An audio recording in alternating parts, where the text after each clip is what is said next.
¿Cómo y cuándo se seleccionaron los textos inspirados que componen el Nuevo Testamento? No existen datos concretos ni tampoco unanimidad académica respecto al momento y causas de la selección del actual canon católico. Se afirma comúnmente que la selección de los 4 evangelios canónicos se realizó oficialmente en el Concilio de Nicea, en el 325, y que fue ratificada en el de la Odisea, 363.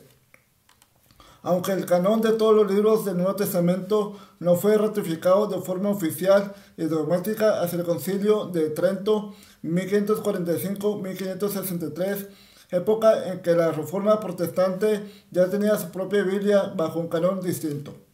Parece que a finales del siglo II ya había un consenso notable, al menos en una parte de los grupos cristianos, respecto a la elección de solo 4 evangelios. Así lo sostenía Ireneo de León en su obra Adversus a Hereses, con una argumentación bien peculiar. Los evangelios no pueden ser ni menos ni más de 4, porque son cuatro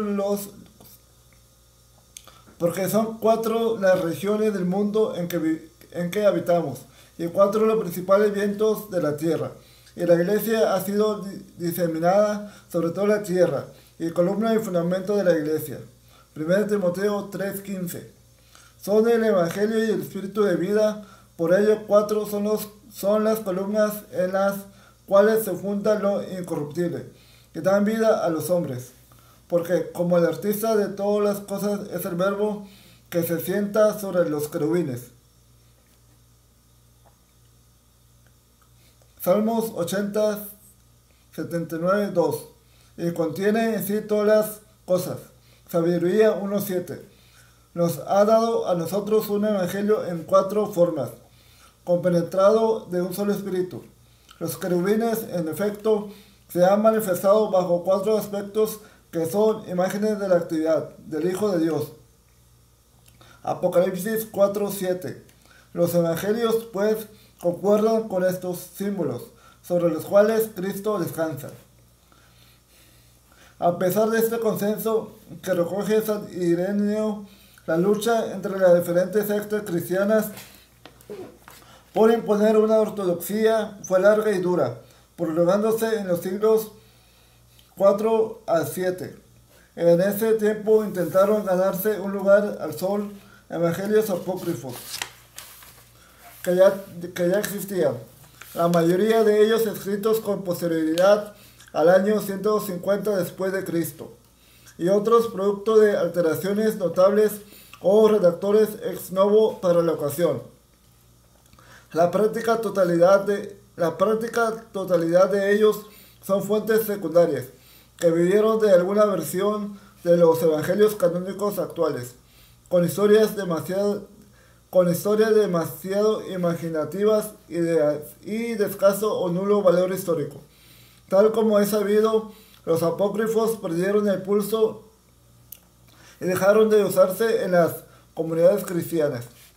El contexto histórico que vivieron las comunidades cristianas durante la segunda mitad del siglo II y el principio del siglo III fue, sin duda, propicio para intentar organizar y aglutinar la decena de sectas diferentes diseminadas por el imperio.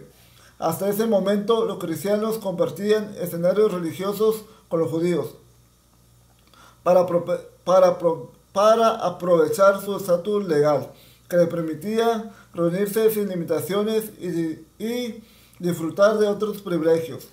Pero esos derechos fueron limitados por Trajano. Tras las revueltas judías en Egipto, Chipre, Judea, Cirenaica y Mesopotamia, y anulados por Adriano, a consecuencia de la rebelión de Bar Kokhba, la llamada Segunda Guerra Judeo-Romana, que acabó con una tremenda masacre y el desmantelamiento del aparato religioso judío. En esas circunstancias, los judíos, reprimidos por Roma, comenzaron a encerrarse en sí mismos y ya no les resultaban útiles a los cristianos que, Además, empezaban a ser vistos como herejes por divinizar al judío Jesús. A los cristianos la compañía de los judíos les perjudicaba. Así que el divorcio religioso estaba cantado. Durante un siglo y medio, los cristianos habían elaborado ya una ingente cantidad de escritos apologéticos y los trataban con tanto respeto en sus comunidades que podían considerarse sagrados. De ahí a reunir una colección de ellos, considerados inspirados, y situarlos en el mismo plano que el Antiguo Testamento. Y como continuación suya, no había más que un paso: elaborar ese nuevo canon de escrituras pondría fin al judeocristianismo de los nazarenos, del que pervivirá algún rastro hasta el siglo VI después de Cristo, y permitirá crear ahora sí una nueva religión, al cristianismo. Para poder dar este paso tan fundamental como quizás inevitable en estos días, o se unían y organizaban o desaparecían. Hubo que buscar el máximo consenso con el máximo número posible de sectas cristianas. El escenario más factible para todas esas negociaciones pudo ser Roma, donde estaba la iglesia más importante y donde con gran probabilidad iban confluyendo los textos e intereses de las demás iglesias cristianas repartidas por el imperio, generando un flujo de información que sería fundamental para poder saber qué líneas doctrinales podrían tener mayor o menor apoyo. También parece que estas negociaciones para encontrar un consenso pudieron ser dirigidas por las iglesias paulinas, que entre los años 150 a 200 después de Cristo sobresalían sobre las demás y que en otros aspectos tenían una visión más abierta y universal de lo que debería ser el cristianismo. La mano paulina puede adivinarse tras la selección de textos que favorecían la apertura que conlleva el derecho a la salvación a todo tipo de gentes, dejando en la cuneta a corrientes elitistas como los judeocristianos y los agnósticos, y eliminando tanto los textos disparatados o fabuladores, muchos apócrifos, como los que no encajaban con la peculiar concepción paulina de la crucifixión y resurrección de Jesucristo. En las decisiones que llevaron hasta la selección del canon neotestamentario actual, sin duda fue importante la numerología, tal como certificó Ireneo de León, pero lo más sustancial fueron los pactos llevados a cabo en los siglos II y III, entre grupos cristianos con visiones doctrinales diferentes que fueron capaces de encontrarse en un colectivo mayoritario, que los expertos denominan la Gran Iglesia, de base y tendencia claramente paulina.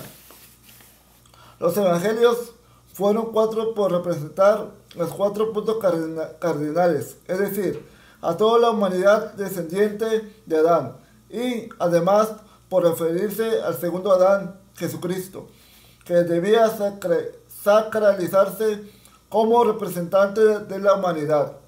En este bloque, los 3 sinópticos, Marcos, Lucas y Mateo, de espíritu judeocristiano, fueron contrarrestados con el místico y helenizado Evangelio de Juan, de orientación teológica más paulina. El resto del canon neotestamentario también fue producto del pacto, aunque teniendo la numerología siempre presente. Las cartas atribuidas a Pablo se organizaron en 2 grupos, de 7 documentos cada uno, conformando un bloque de fundamental peso teológico para la historia y desarrollo del cristianismo, aunque las miradas del lector poco avisado se concentren siempre en los evangelios. Con los escritos de los apóstoles también se conformó otro grupo de 7 documentos, a saber, Primera de Santiago, Segunda de Pedro, Tercera de Juan, las 3 columnas de la iglesia de Jerusalén, Gálatas 2:9. y Primera de Judas, que en cierta medida daban sensación de equilibrio doctrinal frente al gran peso de las 7 cartas de Pablo auténticas.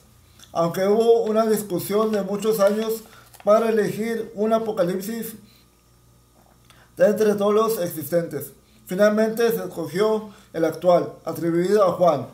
Posteriormente veremos que no era el apóstol, y que guarda un cierto equilibrio entre las formas judías y la teología paulina, un hecho de peso al que se unirá con no menor trascendencia su valor simbólico, ya que la obra está dirigida a 7 iglesias de Asia Menor. Zona de residencia del redactor, Apocalipsis 1:4 al 11. Y buena parte de su simbolismo se expresa en series septenarias subordinadas. Para el profesor Antonio Piñero, la formación del canon en su resultado deja entrever varios actos explícitos de elección y de fuerza. Se forzó un canon complicado de 4 evangelios en vez de uno solo. Se eliminaron otros muchos evangelios que podían tener a priori fundamentos para ser aceptados, como el evangelio de Pedro, el de Tomás o el de los nazarenos, no en un estado actual, manipulado después de la formación del canon, sino en el que suponemos primitivo. Se dividió en 2 partes una obra única.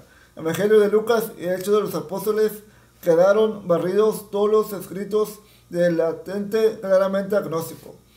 La formación de la lista deja entrever también un proceso de negociación eclesiástico para admitir en ella obras de tenencia muy diversas dentro de la gran iglesia. Cartas de Pablo y de sus discípulos, escritos judeocristianos de tenencias muy opuestas al apóstol, como el Evangelio de Mateo, la Epístola de Santiago o el Apocalipsis. Un evangelio, el de Juan, que pretende positivamente superar a los otros 3.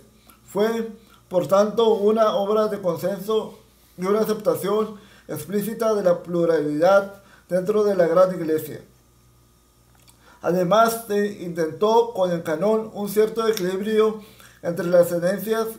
Frente al gran bloque de cartas paulinas, se admitieron otros bloques de cartas que compensaran su influencia. 3 cartas católicas atribuidas a las 3 columnas de la iglesia de Jerusalén: Santiago, Pedro y Juan, y un cierto número de cartas joánicas, 3 de Juan más las 7 del Apocalipsis, en contrapeso a las cartas paulinas. Frente al bloque de los evangelios sinópticos, se admitió el evangelio espiritual o místico de Juan.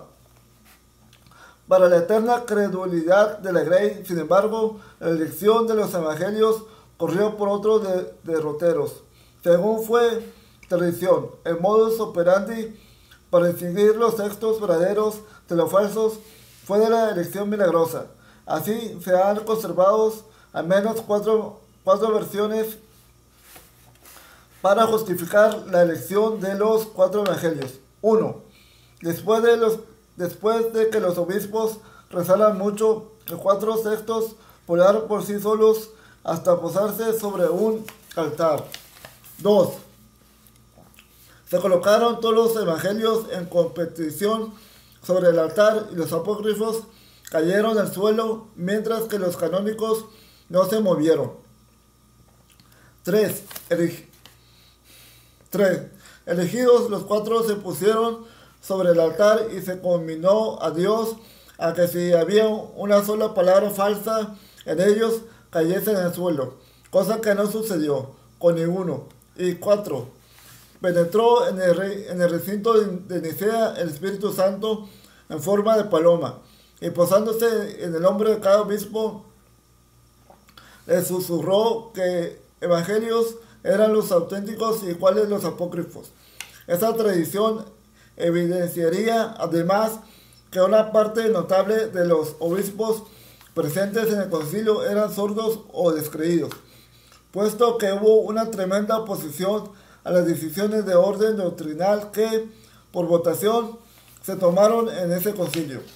En conclusión, resulta muy difícil ver inspiración divina en textos que, con independencia de sus contenidos y enseñanzas, no solo fueron obra muy humana, sino que solo se aceptaron como inspirados tras factos y con ponedas muy mundanas. En uno más de los círculos viciosos básicos de las religiones, resulta que la Iglesia Católica y las cristianas hacen depender su autoridad del Nuevo Testamento, que en origen no fue ni significó nada hasta que la primitiva Iglesia no dotó dogmáticamente de autoridad a esos textos, excluyendo a otros con no menos méritos. Y se resulta que la autoridad doctrinal del Nuevo Testamento lo es por proceder del judío Jesucristo. La realidad demuestra que lo sustancial del cristianismo procede de Pablo, que jamás conoció a su Señor Jesús y que logró imponer una teología diametralmente contraria a la que se supone predicó Jesucristo.